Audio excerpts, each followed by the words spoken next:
name propagated up again, which is nice. Our int data has a data field and a name.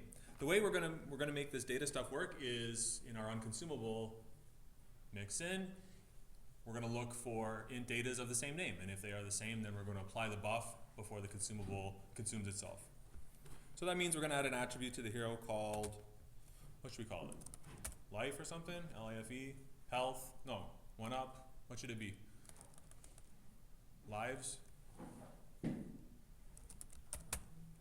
L-I-V-E-S? Something like that. So we've got an int variable called lives, and its initial value is 0. And it's encapsulated in that int data.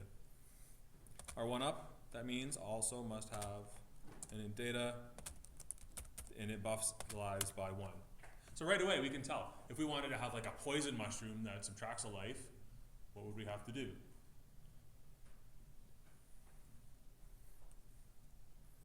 We could change lives to -1. And it should all just be data in the final implementation. But this gives us ways of doing positive and negative things to the player without having to recompile. So leave that as 1. Does our consumable actually do the work yet of applying the buffs?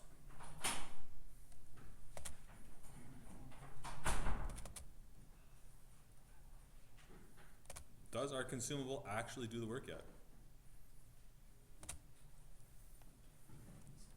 No, it does not. So we're going to have to do that, right? There's some under the hood kind of coding here where it gets a little bit hairy, where we connect the pieces together. So to do that, our consumable is, in order for our consumable to look through all the buffs it has and then iterate over them and look over all the attributes that the receiver has, and then iterate all over them and see if the names match, what data structure are we going to need? Because potentially we might have more than one attribute that this one-up mushroom, that this object actually has. It might increase 1, and it might also increase your speed, and it might also give you 500 points. Who cares, right? It could have any number of attributes that it applies. So what data structure are we going to need? List. Not an iList. We need to go using system.collections.generic, which then gives us a list of data.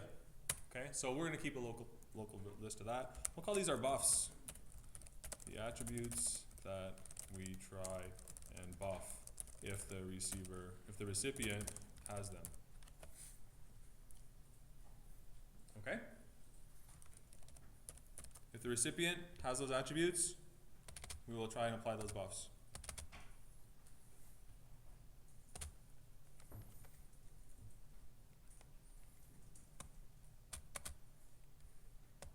So in consume, apply buffs to recipient. We're going to make a new method called apply buffs.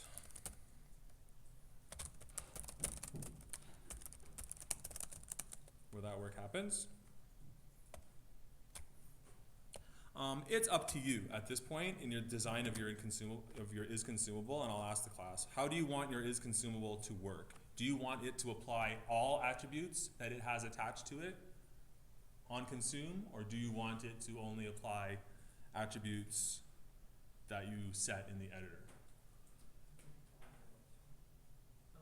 For example, yeah, in the case of a one-up mushroom, it's kind of the trivial case, so it's hard to think abstractly about or extensively how we want this to happen. But conceivably, you might want to have an object that is consumable that applies some buffs when you consume it, but it might have other attributes attached to it that you want to do different work when a different event occurs, or a different aspect to its behavior is dispatched.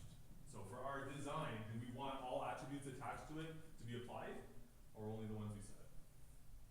I'm fine with it either way, because we can do it, we can add another is consumable if we want to. It works either way. So how would you like it? We're going to assume that all attributes attached to us are applied. Okay? So that means when our object first starts up, we need to cache references to all of them and store them in our buffs array. How do we do that? We could do it in our start, or we can do it in our onEnable. Where should we do it? I like onEnable.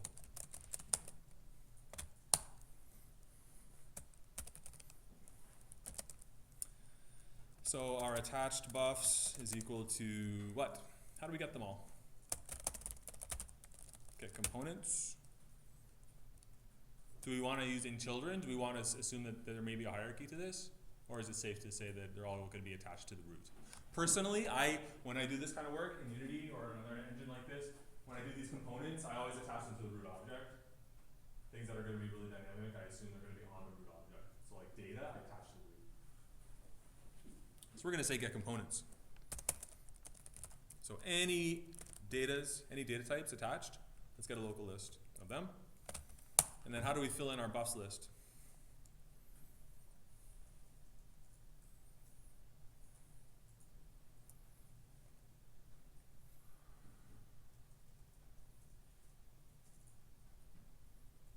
I mean, we don't have to even do that, right? If we don't want to, we could do this just in apply buffs, since we're only doing it once, since the object is going away. Would that be better? Okay. So we'll do that in apply buffs. We're going to take a little hit when we apply buffs, and then we're going to be done.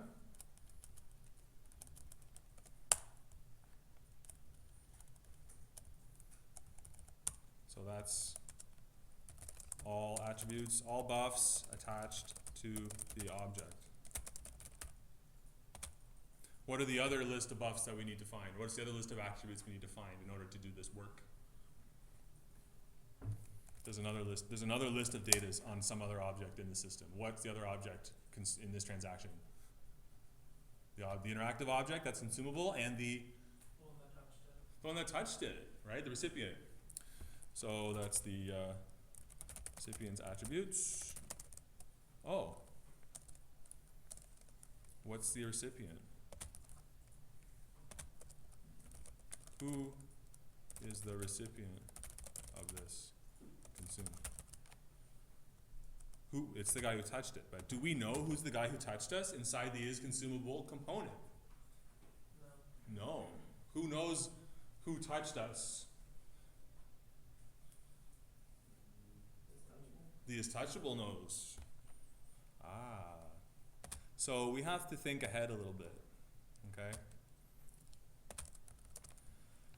Here we know who touched us, so I'm going to connect it here. We're going to do a little bit of work here, and then we're going to revisit a better way of doing this, okay? But in here, we're going to set the recipient on the consumable if we have it. Okay? So tell components attached to us as needed. Okay? There's a better way to do this, but I don't want to introduce that right this second. So let's fill this in. So right now we know in our object we need to implement a solution for consumable when we're touched. So we need to set the recipient of the consumable mix in.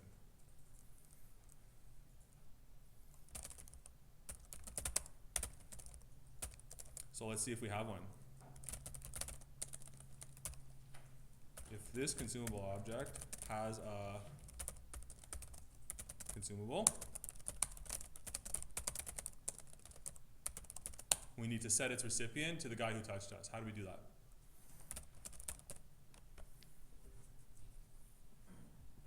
Remember, the recipient is in the base class of the mixin.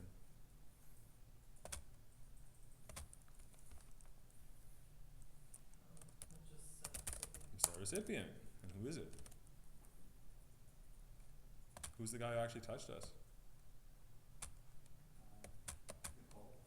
Call object. Very good. So that's the guy who's going to benefit from the consumable work.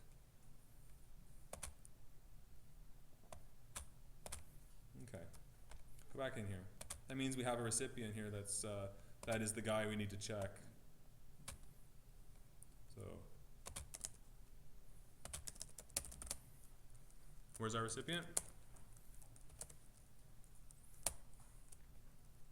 We're in its consumable. Where's our recipient? We can just call get recipient. Yep. So that's a game object dot get components data. Okay.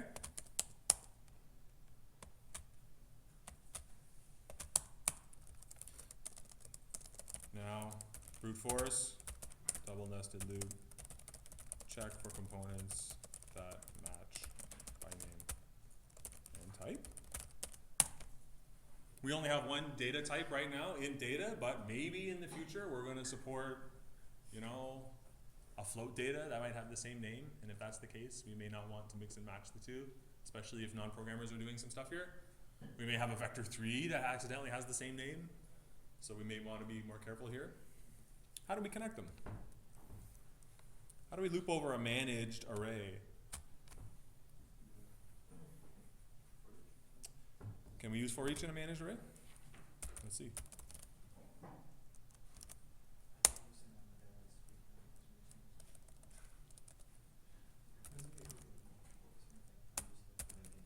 For each, data D in attached buffs. Does that work? Let's find out.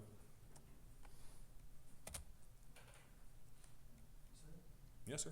For some reason, everywhere I mention data, it's saying it doesn't exist in the current context, and I'm fairly sure I'm following it exactly like you are. It's just a script. It's like the simplest of, yeah. Yeah. I know. We didn't do anything to it except give it a name. I know. Save it.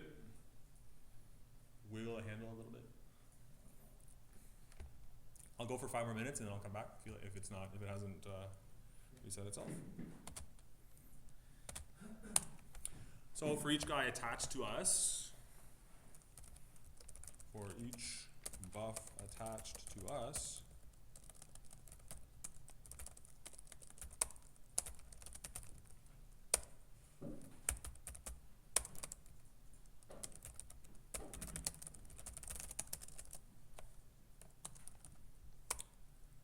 check for an attribute with the same name on recipient.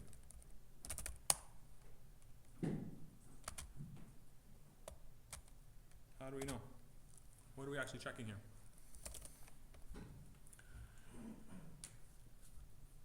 If the name of D matches or the attribute. Mm-hmm.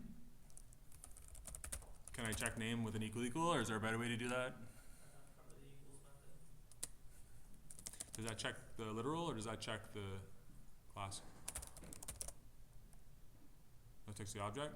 Checks whether this instance of a string and a specified object have the same value.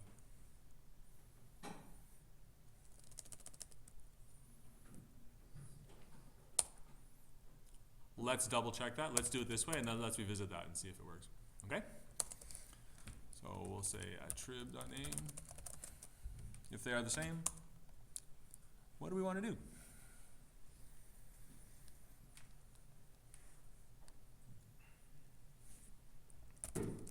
The names match, so apply the value from buff to attrib.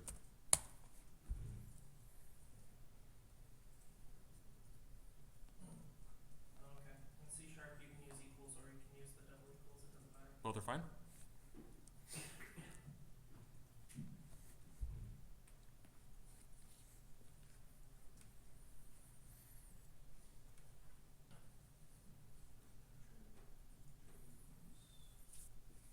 So we know our data,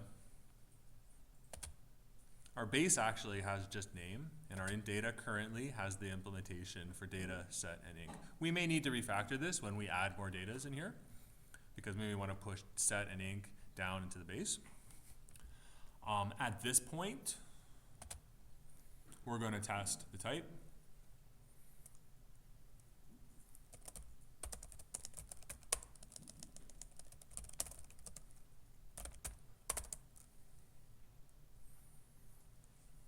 So D is a data, right?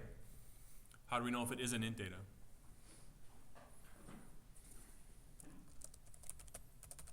We can use the as operator to upcast it. If it's not null, that means the cast was successful, which means we can go int d.inc. And what are we going to inc it by?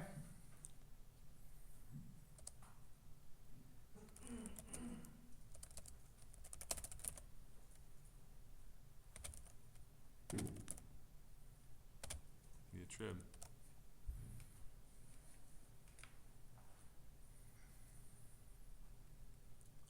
you think? It's gonna work? Can I see the end of that code, sir? Sure. So if the names match, we look for an implementation of int data because we haven't moved inc and the plain old the data member into the base yet. It's in the child class, so we're gonna have to do it as a cast. So if it is an int data, we're gonna call the inc data method on the attribute. So we're gonna increase the attribute. We're gonna increase the buff by the attribute, right? D is the buff, and int D is the attribute. Is that correct?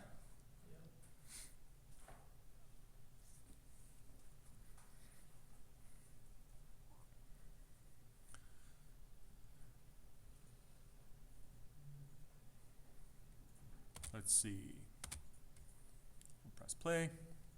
Take our hero. Right now our hero's lives are 0. Let's increase it to 5. And let's go back to our translate tool. Walk over to our object and boom. Int data is still 5. Let's set a breakpoint in here and let's try that again. So we'll attach the process. Try again. Walk over there. Touch the thing. Okay. So we're in apply buffs because we're inside consume, which was the result of calling send message, which happened from the on collision enter in the is touchable. So we see it through our call stack. This is working correctly. Let's loop through attached buffs. So attached buffs has 1 in it and recipient attributes has 1 in it. So that's pretty easy so far. Let's single step through. For each does d.name, which is lives, equal attribute.name, which is lives. It does. Then we're going to take the d, which is the attached buff, cast it to an int data, or see if it has an int data child. If it does, we're going to increase the buff's value by the attribute attached to the player. So we'll jump in. Is delta not equal to null? It is not equal to null, so we'll go delta.getData. Delta is the hero's int data. And we'll return data, which is 0. 0. So then we're going to plus equals by 0. So what's the problem?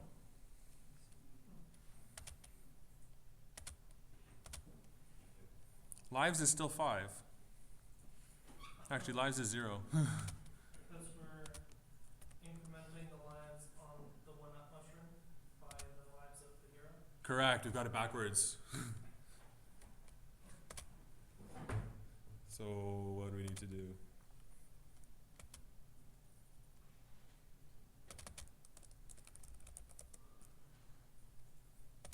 Flip those two.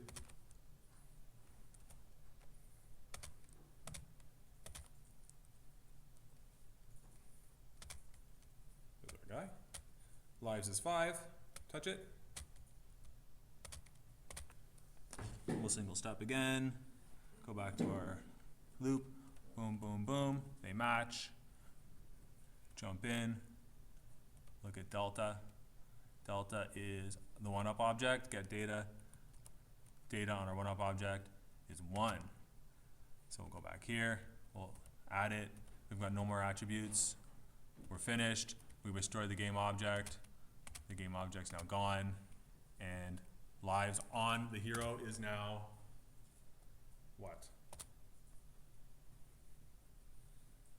I don't know if you can see. But that's now a 6. So it worked. It added 1 to the lives and it destroyed itself. Where can I see the lives again? Sure. Where? In the int data on the player, the attribute named lives, right here, went from 5 to 6 on touch. So we applied the buff because the name matched, and then the consumable killed the object because that's all it had to do. And you hard coded 5 at the beginning. I set the initial value of lives 5. on the hero to 5. It's just an attribute. We could do it with 0 and it would go to 1, I guarantee it. We'll just hit press play.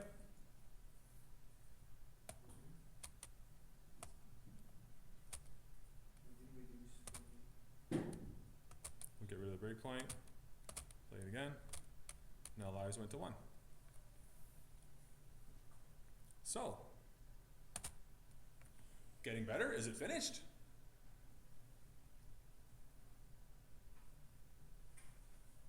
It's getting better. It kind of does the work. It's not really fancy yet. What else would a one-up mushroom do when you grab it? And it does. Maybe play an animation. Oh, it might play an animation. It might do other kinds of rewarding things like A little one-up effect that comes up. a little particle, a little sound, some feedback. We should add a hook for that. But just to prove that it works, ready? Bloop, bloop. Lives went from 0 to 1. It did the job that we expected it to do. He's lying down now. He's lying on the job. I'm cheating. I'm not actually walking him. I'm just grabbing the game object. We did the navigation last week. If we wanted to, in addition to increasing lives, also add like 100 points to the score, what could we do? How much programming do we have to do? Not much. Just add the score to the one up, and then add the score to the hero. Very good. All we have to do now is add another int data, call it score, say this thing adds, 100 points. Make sure the hero has this another one. Another int data, score. And because the types match, bonk, both attributes change. If the hero didn't have a score attribute, would our code crash? No, because we're checking at runtime through composition if that attribute even exists.